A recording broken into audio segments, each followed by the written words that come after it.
Dancing going to go and makes his way in for the touchdown, first score. So just like that, in the opening drive, it's a touchdown. No surprise there, and it's 6-0, Riders on top.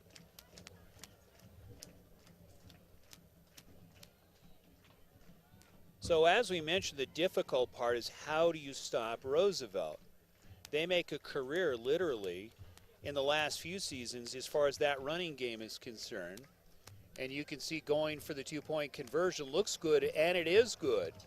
So just like that, Roosevelt opens it up with an 8-0 lead with 10:16 left here in the first quarter. But the big thing for most coaches, not only during the regular league, but it's also throughout the playoffs. How do you stop? You know the Riders are going to run. You know that they have a very good offensive line. So how do you do it? The best way is the defense. So opposing coaches are going to look to jam the line. They're going to try to get their linebackers to try to fill holes as well as the cornerbacks and do the best that they can. The hard part is you have a quarterback like Cameron Hurtado who can also throw on the run besides throw himself. So you have a double threat. They also run more of a superpower offense, so you will see a lot of misdirection here by the Riders here this afternoon. Last time we were here on the Game of the Week, just a couple of weeks ago, against Erie, we had Mason Holguin who came in, and they really opened it up with some passes and really had the Erie Tigers on their heels. Tigers did all that they could to stay with them in the first half and did do the prescription of trying to plug the holes. It lasted for about a half, and then Roosevelt took over and went on to win that game and win it well. So now it's 10:16 left here in the first quarter already, 8-0. Riders on top.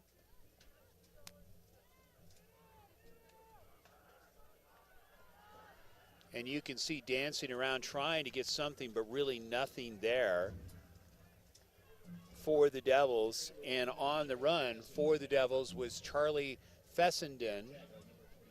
He is both a wide receiver and a quarterback. He's a senior at 5'11" and 165. One of the things that you will see with this team is, besides having a smaller lineup in regards to the number of players, really they don't have too many players over 200 pounds. So they're going to have to use execution and speed to try to slow down and try to stop the bigger Riders. Handoff, spin, and we'll see how far they got, maybe a couple on the play. So on the play, it was Jay Neal for the Devils. So that's going to bring up second down, got 3 in the play, and 7 balls sitting on the 29-yard line. So Eagle Valley, really the test for them is to get the offense going, try to get the running game going against a very good defense here by Roosevelt, and try to control clock. There's movement on the line.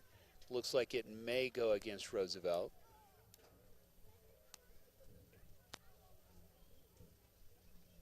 You can see the Devils, it looks like they're backing up, so apparently there was movement, and it is going to go against Roosevelt. Devils will take this. Against a very powerful team like Roosevelt, who likes to get on the board very, very quickly, you've got to try to match them as quickly as you can as they score, because once they get the train rolling, it is very... Handoff, getting a couple on the play on the spin. So it's Jay Neal again getting some action here for the Devils.